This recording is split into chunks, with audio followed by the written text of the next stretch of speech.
Finally, today I can announce that we're investing $5.5 million to build capacity of civil society organizations to combat disinformation. Because we know disinformation, often generated abroad, can be a real threat to our elections, and it's a threat that the federal government cannot combat alone. Foreign interference is a complex landscape that should not be boiled down to sound bites and binary choices. And it should certainly not be about partisan politics. You know, in the past, the liberal movements call people racist, sexist, anti-gay, transphobic, and they still do play all those cards all the time.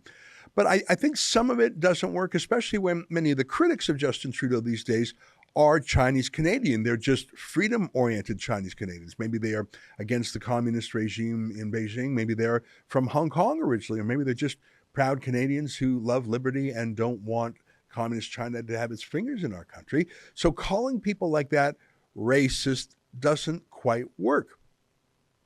I think what works for the Liberals, or at least they think it works, is calling people misinformation or agents, like when the CBC said that the truckers weren't just racist and hateful, but they were actually agents of Vladimir Putin. Remember that? I do ask that because, given Canada's support of Ukraine in this current crisis with Russia, I don't know if it's far-fetched to ask, but there is concern that Russian actors could be continuing to fuel things as this protest grows, but perhaps even instigating it from the outset. So they talk about misinformation and disinformation. And I saw a new one today, malinformation. That's the new thing. Have you ever heard that word before? I love words, but I had never heard of malinformation before. Misinformation is when you're wrong, you're misinformed. Oh, you've been misinformed. Disinformation is when someone tells you something wrong on purpose. I first heard that word in the Cold War when the military would give disinformation, leak disinformation to the Soviets so it would confuse them. It would put them on the wrong track. Malinformation, which I have only now heard of, is information that is completely correct, but it's just inconvenient for the powerful people. I saw that word today. Matt Taibbi, who's going through Twitter's files, found this. Let me quote.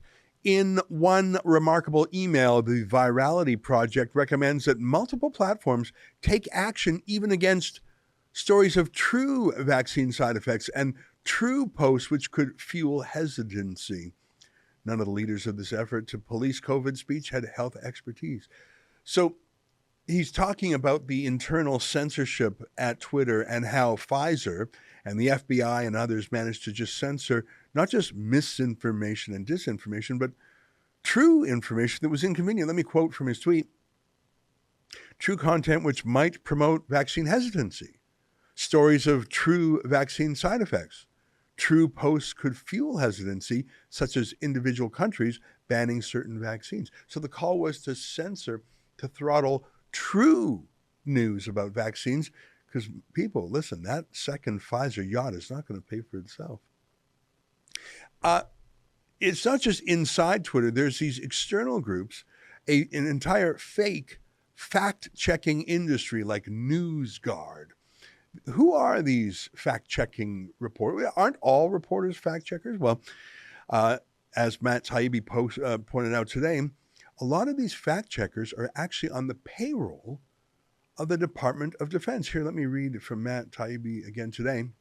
Some NGOs like the GEC, Global Engagement Center of the State Department, the Global Disinformation Index, or the Department of Defense-funded NewsGuard, not only seek content moderation, but apply subjective risk or reliability scores to media outlets, which can result in reduction in revenue.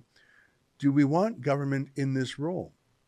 So these fact checkers, they get grants from the government to check the facts, which generally means to criticize the opinions of anyone who disagrees with their regime. And as you've just learned, they don't just criticize false facts, they criticize true facts that are malinformation. It's happening in America, of course, and it's happening in Canada too, and it's going to happen even more. as the government continues to regulate the media through C11, C18, and other laws. I'm scared of this. I read this to you the other day. I don't think I've seen this reported anywhere else.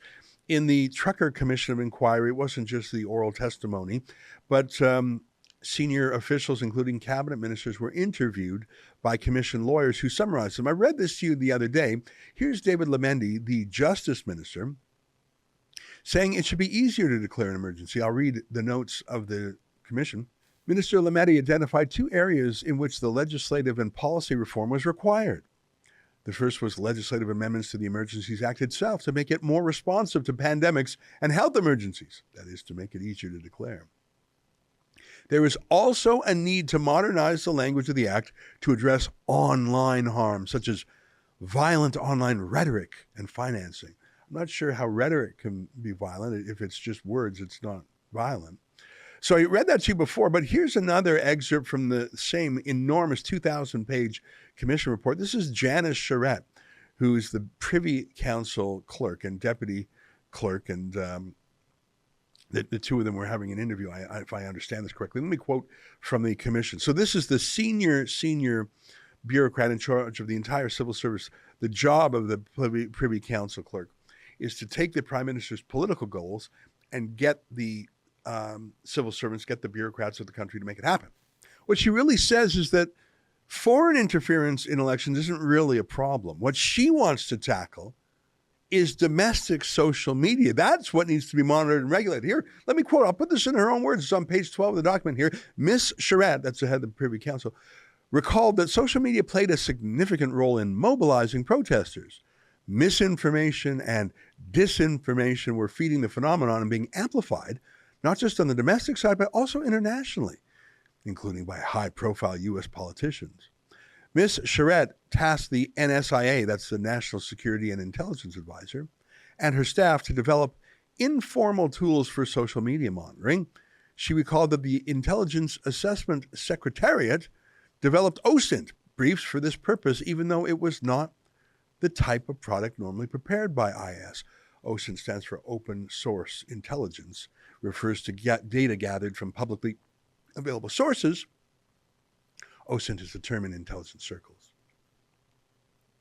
Ms. Charette noted that Privy Council previously recognized the need to address this issue during the 2021 federal election, during which the PM and candidates from all parties received a heightened amount of violent threats, including online. Ms. Drouin remarked that although Canada is well equipped to respond to online foreign interference in the electoral context, this is not the case for monitoring of domestic media. She noted this was an especially difficult area for policy and regulation, and then on page 14, called for more regulation. The panel identified 2 areas that, in their view, could be considered for legislative reform. The first is policing jurisdiction over the parliamentary precinct and the National Capital Region generally, as well as jurisdiction at ports of entry. There must be consideration of the definition and adequacy of the ability to protect critical infrastructure from threats.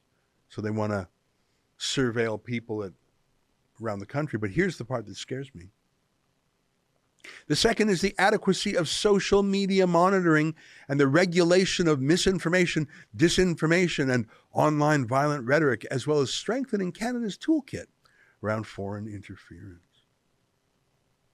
So their big takeaway from the trucker convoy, the peaceful trucker convoy, was it's not the foreigners we got to watch out for. It's those pesky Canadians and their free speech. We need to regulate that more. That's what they're saying. And that's not a nobody. That's the head of the civil service saying that. That was an excerpt from the Ezra Levant show. I'm Ezra Levant. Every weekday, I do a monologue about the topic of the day. Then I interview a fascinating guest either in studio or via Skype. And then I read your mail, whether it's fan mail or hate mail, which is sometimes even more interesting. This is on our premium service, though, called Rebel News Plus. Go to rebelnewsplus.com. It's $8 a month or less if you buy a whole year in advance. You get my show every weeknight, plus Sheila Gunn Reid's show every week. It's called The Gun Show. It's pretty amazing. You know, we rely on you because we do not take a dime from the government. In Canada, that makes us almost unique. So please help us out and help yourself to some great journalism at rebelnewsplus.com.